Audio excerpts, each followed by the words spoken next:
There has been quite a bit of hype around this wireless mic kit. DJI sort of soft launched the DJI Mic 2 transmitters along with the Osmo Pocket 3 in late 2023 because you could buy the creator combo, which came with one transmitter. So that allowed for a lot of time for the hype to build around these updated wireless mics before they officially launched in January 2024. And I have to say, at least some of that hype was not justified. Before we dive in, I want to mention that this video is not sponsored and DJI did not send me anything in this video. I bought everything myself, including the original DJI mic, the Pocket 3, the Action 4, and the DJI Mic 2. And while we're at it, I'll also point out Rode did not send me the Wireless Pro. I have no affiliation with Rode or DJI. My only interest in this video is sharing my honest opinion about the DJI Mic 2. I do have Amazon affiliate links in the description of this video to everything we're going to talk about though. So if you're interested in picking anything up and you want to support this channel, those links are down there, but that has no bearing on the review. All right, we have a lot to get through in this video. We've got a lot of audio samples and a lot of features to talk about, so let's dive in. We're going to start here by alternating between the wireless 2.4 gigahertz signal to the receiver and the internal 32-bit float recording in the transmitter. The wireless audio is running into my Panasonic Lumix S5 II, and that is being captured in 24-bit depth at 48 kilohertz sample rate. Now, the DJI Mic 2 is available in several different ways. There are two kits available. That includes the 2 transmitter kit, which comes with the charging case, and then there's also the 1 transmitter kit, which is what I purchased, and that's why I have 2 boxes here. We've got the 1 transmitter kit and the charging case that you can purchase separately. And the reason why I did that is because I already had 1 transmitter from the creator combo of the Osmo Pocket 3. And if you already have 1 transmitter, you can buy the 1 transmitter kit and the charging case. The total cost of that is actually less than the price of the 2 transmitter kit. I do have a whole separate video about how to sync them if you do go that route. So check the link in the description or the corner for that video if you want to see how to do that. Now, the individual transmitters are also available in both a black and a white color option to purchase separately. So I like that DJI gave us all of these options instead of blocking us from being able to get just the parts we want and forcing us to spend more on the more complete kits. Now, both of the receiver kits do include some accessories, including magnet mounts for the transmitters, a wind muff for each transmitter, USB and Lightning adapters for the receiver to connect directly to devices that can accept a USB audio input. There's also USB audio cables and a 3.5mm TRS cable for connecting the receiver output to a camera. All right, let's start talking about the features of the DJI Mic 2. Let's go somewhere a little more interesting.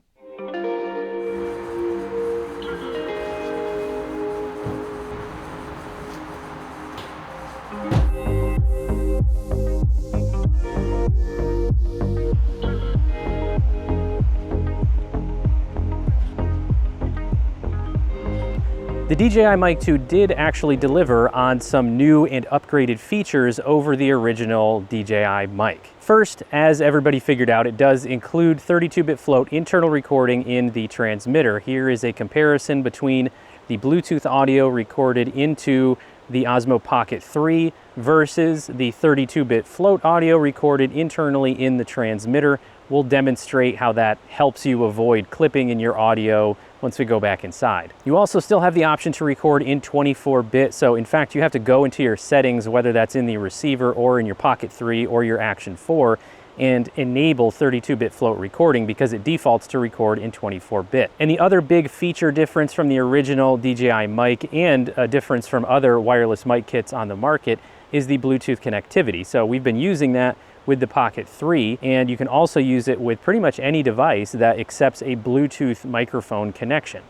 Right now you're seeing video from my iPhone 15 Pro Max with the DJI Mic 2 connected over Bluetooth directly to my phone. All you have to do for any device is just hold down that link button until the blue light flashes and then look for that device in your Bluetooth settings menu in order to pair it to your device. One thing I do want to point out though is I have noticed a little bit more instability of the Bluetooth connection with my iPhone versus with the Pocket 3 and the Action 4.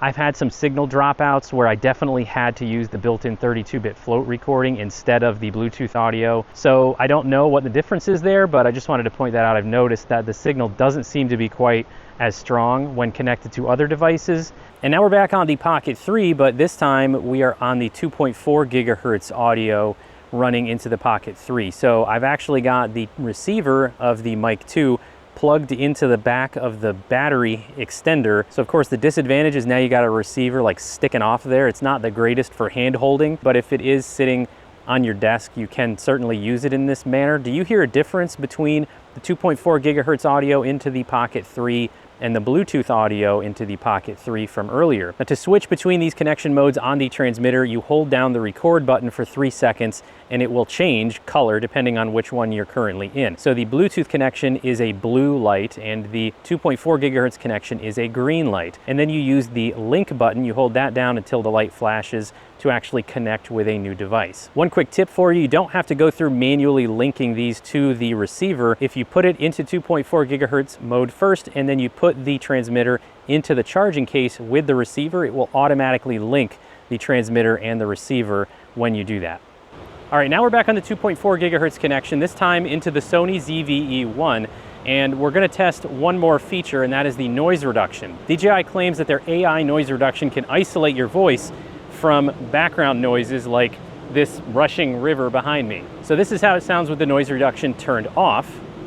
And now this is how it sounds with the noise reduction turned on. You press the power button once, lightly. You don't actually hold it because that will turn the transmitter off. So you actually just tap it once and the light will slightly change color from the green of the 2.4 gigahertz to like a yellowish color.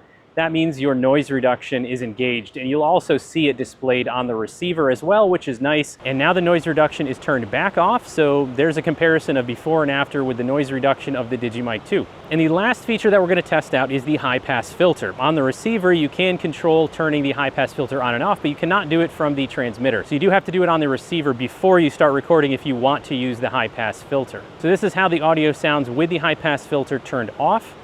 And this is how the audio sounds with the high pass filter turned on. There's only one setting, on or off. You can't control the frequency where it starts to apply, but the intent here is to roll off low frequency rumble. One last thing to point out before I go back inside, and that is both the high pass filter and the noise reduction are baked into the internal 32-bit float recording, which hopefully you've heard or noticed that I've been switching back and forth between the in-camera audio and the 32-bit float audio. There is no separate backup recording without those things applied. If you turn them on, they're on, whether it's the wireless audio or the internal audio.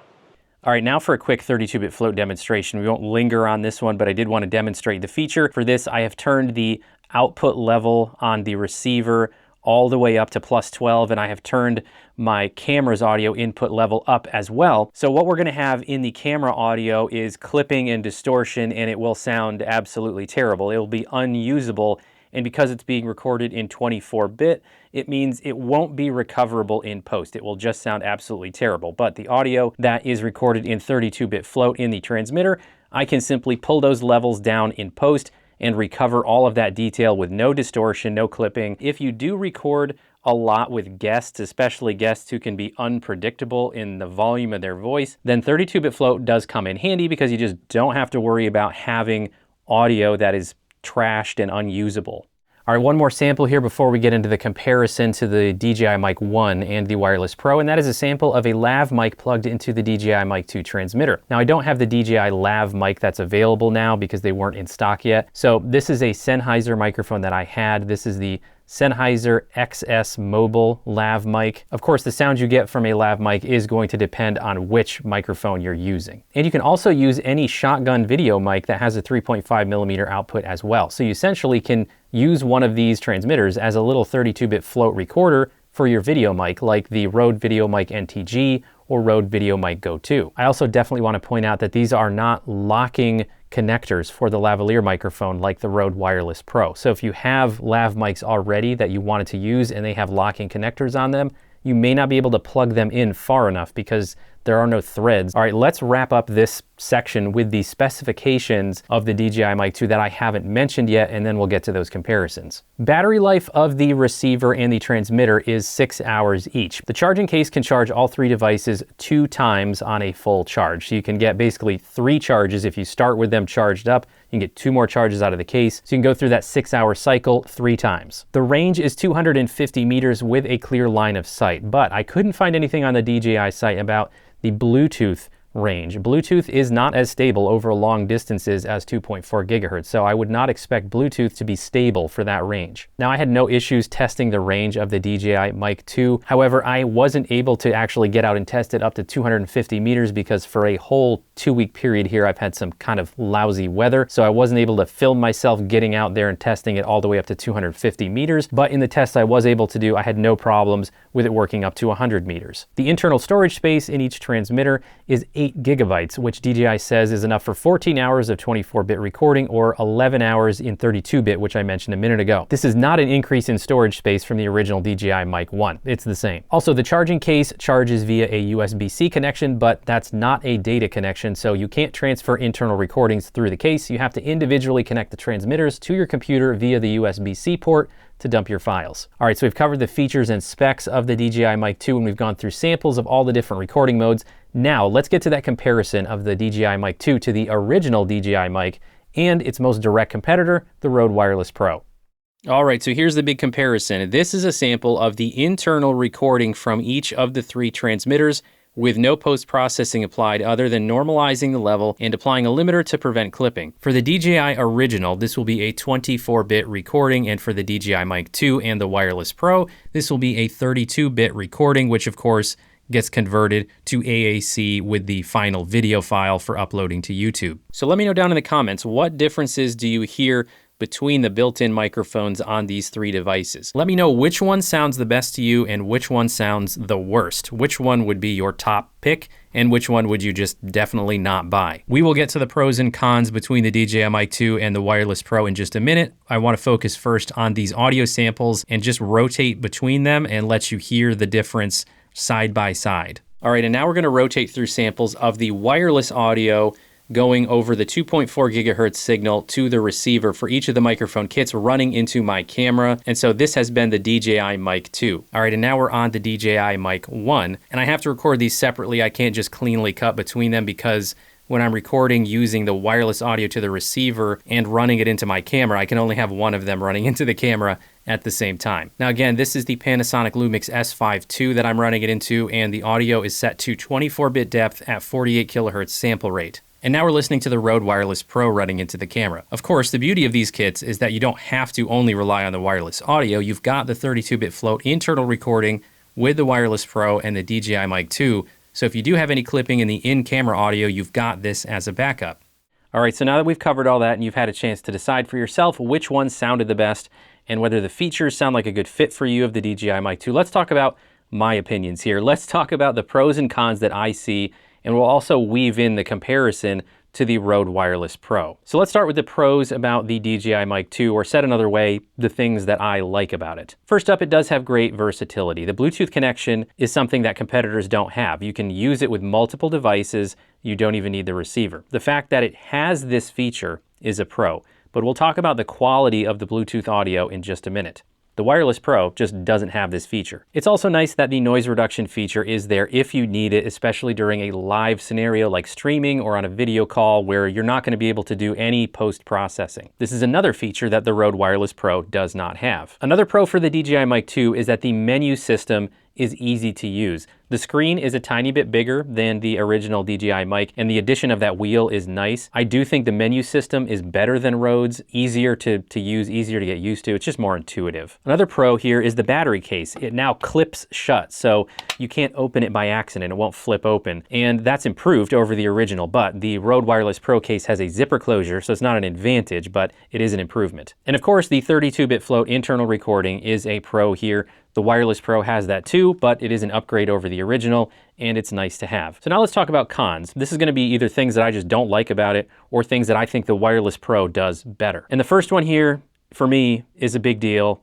and a deal breaker for the DJI Mic 2. And that is the sound quality of the built-in microphones. I completely understand that sound is very subjective and some people will prefer certain microphones over others, but I just don't care for the sound quality of the built-in microphones on the DJI Mic 2. Now, of course, feel free to say what you want in the comments about that, but to me, when these are head-to-head, the Wireless Pro is an easy winner when it comes to getting the best sound quality for the content that you're making. All right, before we leave sound quality altogether, let's talk about that Bluetooth connection a little bit more. The feature itself is nice, as I mentioned, and that differentiates the DJI Mic 2 from the competition, but it's really only a good feature if it works well. The good news is that when you connect via Bluetooth to the Pocket 3 and the Action 4, the audio sounds pretty good. It's usable for sure, and noticeably better than when you use the Bluetooth connection with other devices that are non-DJI devices. And that should have been pretty easy to tell in my audio sample when I had it connected over Bluetooth to my iPhone. So overall, the versatility for me isn't actually there because it only works well with DJI devices. And now let's talk about the 32-bit float recording. DJI didn't increase the physical storage space in the Mic 2 transmitters. It's still 8 GB, as I mentioned earlier. So you only get 11 hours of audio storage if you're recording in 32-bit float. Rode, on the other hand, increased the storage capacity in their transmitters with the Wireless Pro, which was smart because 32-bit float takes up more space. You can store up to 40 hours of 32-bit float audio in the Wireless Pro transmitters. Now, 11 hours is not an unusable amount of storage, but I just think it's a little annoying they didn't increase the storage capacity from the original, and it definitely is sort of a pro in favor of the Rode Wireless Pro because you just get more storage. Another con that I feel compelled to point out, but everybody may not care about, is the crazy bold branding here on these new transmitters. If you put them side by side with the original DJI Mic transmitter, you'll see that the branding is both bigger and brighter. It's now this huge white logo on the transmitter, whereas it was there, but it was a little bit more discreet on the original. And when compared to the Rode Wireless Pro, it is also a lot bolder. It's a lot more obvious. I would like all manufacturers to minimize the branding on the front of transmitters that are meant to be worn on the outside of clothing. So I think everybody could do better at just making them like matte black so you don't see them. Now, another little thing that annoys me a bit is the cold shoe mount on the receiver. It's no longer a clip style like on the original DJI Mic. This original receiver, this was like a clip here, and it had little rubber grippies in it. The new receiver also has the little rubber grippies. If you're using any other type of cold shoe mount that I have tried, it's very loose, and because it's not a clip, it can just wobble around and fall out whenever it wants. And that to me is just a strange oversight. It's the kind of thing that DJI usually gets right in my experience, so I find it odd they didn't keep the clip style mount for the receiver. Another thing that the Rode Wireless Pro does better, in my opinion, is dumping your audio or transferring it to your computer. The case of the DJI Mic 2 connects via USB-C, but that's only for charging. There's no data transmission here. With the Rode Wireless Pro, you have a data connection here, so you can just plug this whole thing into your computer and both transmitters show up as drives, so you can dump the audio from both at the same time. Much simpler. And lastly, let's talk about value for the price. It might seem like the DJI Mic 2 is a better value at $50 less than the Rode Wireless Pro for the 2 transmitter kit. But to me, this is definitely not a better value. Rode gives you 2 lav mics, which retail for $99 each in the Wireless Pro kit. So for $50 more, you're getting those 2 lav mics, which according to Rode would cost you $200. And even if you don't care about the lav mics at all, for $50, you're getting all of the improved features that I just talked about that in my opinion are better than the DJI Mic 2, not the least of which is better sound quality. And you also get timecode functionality if you want to use it. I didn't mention that as like a strong pro because you can't jam sync these, it can only generate timecode. It's also there if you want to use it. So I think the Rode Wireless Pro is still the best wireless mic kit out there right now for content creators, period. All right, so I really didn't want to have this many negative things to say about the DJI Mic 2. I really like my Pocket 3 and my Action 4, and I didn't have any major complaints about the original DJI Mic, and they did bring some great features into this update, but they also missed the mark on a couple of key things. So overall, I cannot agree with the statement that the DJI Mic 2 is the best choice for content creators in early 2024. For me, that is still the Wireless Pro. However, I am completely open to updating this review if DJI comes out with firmware updates that either improve the sound quality of the built-in mic or maybe improve the sound quality over Bluetooth with other non-DJI devices. Absolutely, I will post an updated video if that happens, but if that doesn't happen, then my statement here stands. So that'll do it for this video. Let me know what you think of the DJI Mic 2 and all the audio samples from this video. Let me know if you have any questions about it, and don't forget to subscribe to the Semi-Pro Tech and Gear channel if you want to see more content like this. Thanks everybody, see you next time.